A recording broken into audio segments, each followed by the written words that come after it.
નમસ્કાર મિત્રો, પંડ્યા રિપોર્ટ્સના એક આ ટૂંકા વિડીયોમાં આપનું હાર્દિક સ્વાગત છે।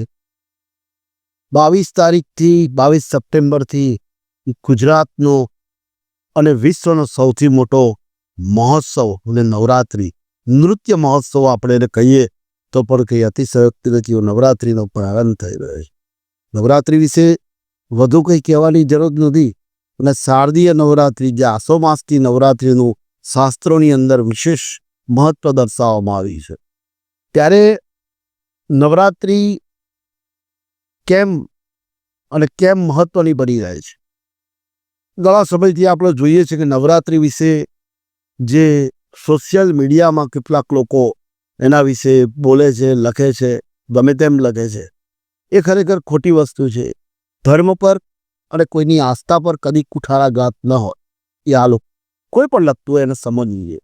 અને બીજા ધર્મના લોકો આ ધર્મ પર કે આ ધર્મના લોકો ત્રીજા ધર્મ પર કે ત્રીજા ધર્મ પર જ્યારે લખતા હોય ત્યારે એનાથી વૈમનસ્ય ફેલાય। ઉત્સવ કદી વૈમનસ્ય માટે હોતા નથી, ઉત્સવ આનંદ માટે હોય છે।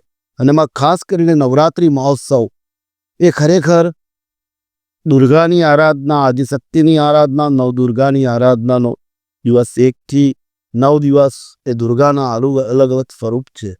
અને નવરાત્રિ એટલે અમે તો એવું માનીએ કે ખરેખર નવદુર્ગા માતાજીની વાત અલગ, અને અમે એવું માનીએ છીએ અતિશયોક્તિ ભર્યું નથી અને કહેવું જરૂરી છે કે જે ગરબે ગાતી બહેનો છે, ગરબા ગાતી બહેનો એ સાક્ષાત એક એક દીકરી, એક એક બહેન એ મા દુર્ગાનું સ્વરૂપ છે।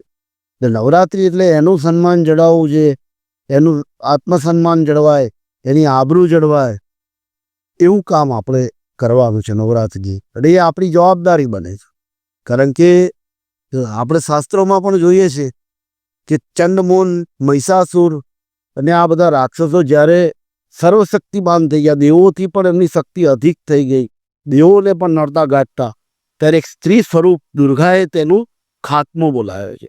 એટલે તમે આ બહેનોને એક એ રીતે ન સમજો કે આ અબળા છે, જ્યારે હાથમાં હથિયાર લે ત્યારે સબળા બની જાય છે। એની તાકાતની કલ્પના કરવી એ આપણા દિમાગની વસ્તુને, ત્યારે એમનું નવરાત્રિ એટલે ખરેખર બહેનોનું સન્માન જળવાય, એમને માન મળે એના દિવસો છે આ। અને એ તો જ તમારી જે નવદુર્ગાને આપણે માનીએ છીએ, ઉપવાસ કરીએ છીએ, જેના નામે આપણે પ્રાર્થના કરીએ છીએ, વિનંતી કરીએ છીએ, એને એક શબ્દો જુઓ કે મામ્પા હિયોમ ભગવતી ભવદુઃખ કાપો। એ ભગવતી ત્યારે જ ભવ દુઃખ કાપશે કે સાક્ષાત નવદુર્ગા તમારી સન્મુખ છે, જે ગરબા ગાય છે, એના પ્રત્યે તમારી દ્રષ્ટિ માતૃભાવનાની હોય તો જ તમારી આ જે નવદુર્ગા છે તમારી વાત સમજે છે। અને અંતે જે આપણે જોયું કે છેલ્લે દશેરા આવે ત્યારે રાવણનું દહન થાય છે, રાવણનું દહન કરવામાં આવે છે। એ દિવસે ભગવાન રામચંદ્રજીએ રાવણ પર વિજય મેળવ્યો હતો, એને મારીને, એ દાનવ હતો। તો આપણે નવરાત્રિમાં જે 10 પ્રકારના વિકારો હોય એને આપણે જાતે મારવાના છે। હવે કોઈ રામચંદ્ર ભગવાન આ વિચારોને મારવા નથી આવવાના, એ આદર્શો થકી એમને આપી દીધા। એ જમાનામાં જ્યારે આ હજારો વર્ષ પહેલાં આ ઘટના બની અને રામચંદ્ર ભગવાને દશાનન પર જે વિજય મેળવ્યો એનો સંહાર કરીને, ત્યારે રામચંદ્ર ભગવાને આપણને જે નિર્દેશ આપી દીધો છે, એક સંદેશ આપી જ દીધો છે કે ભાઈ આ સ્ત્રીઓ પર અત્યાચાર કરનારની દશા શું થાય। એ કોઈ પણ હોય, કોઈ પણ જ્ઞાતિનો હોય, કોઈ પણ ધર્મનો હોય।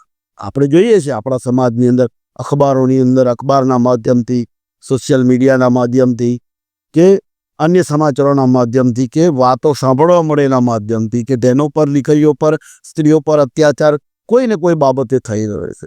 એ દરેક સમાજે આ સમજવાની જરૂર છે। આખરે તમે એક જ પિતાના સંતાન છો, ઈશ્વરના સંતાન છો, એટલે એટલીસ્ટ એક સાક્ષાત લક્ષ્મીનું સ્વરૂપ છે। અને લક્ષ્મીનું સ્વરૂપ ક્યારેક કાલીનું સ્વરૂપ બની જાય, દુર્ગાનું સ્વરૂપ બની જાય, ક્યારેક કાલ રાત્રિનું સ્વરૂપ બની જાય, એ પણ તમારે સમજવું જોઈએ। અને એ અબળા નથી, એ સબળા છે, આ વસ્તુ પણ તમારે સમજવી જોઈએ। ત્યારે નવરાત્રિનું આપણું માધ્યમ એ જ રહેવું જોઈએ કે આપણે આપણી દ્રષ્ટિ એની અંદર કુરૂપતા ન હોવી જોઈએ, આપણા મનમાં વિકાર ન હોવો જોઈએ, આપણા દિલમાં પણ વિકાર ન હોવો જોઈએ। અને એ જ આપણી સાચી નવરાત્રિ કહેવાય. નવરાત્રિની તમામ નાગરિકોને ખૂબ ખૂબ શુભકામનાઓ. માતાજીના આશીર્વાદ તમારી પર રહે અને તમે પણ જે રામચંદ્ર ભગવાનના આદર્શો હતા, જે આપણને ધર્મ જે આપણને શીખવાડે છે, એ આદર્શો પર આપણે ચાલીશું.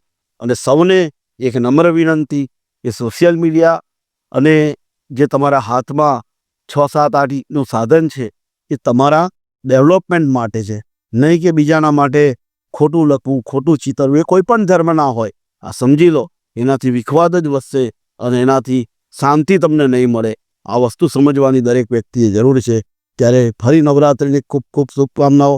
નવરાત્રિ સૌને ફળે અને આપણે આજથી આપણે ગરબા ગાઈને માતાજીની ગરબા સ્વરૂપે પ્રાર્થના કરીએ અને માતાજીને નમસ્કાર કરીએ. આજે બસ આટલી જ વાત આ વિડીયોના માધ્યમથી. સૌને જય અંબે.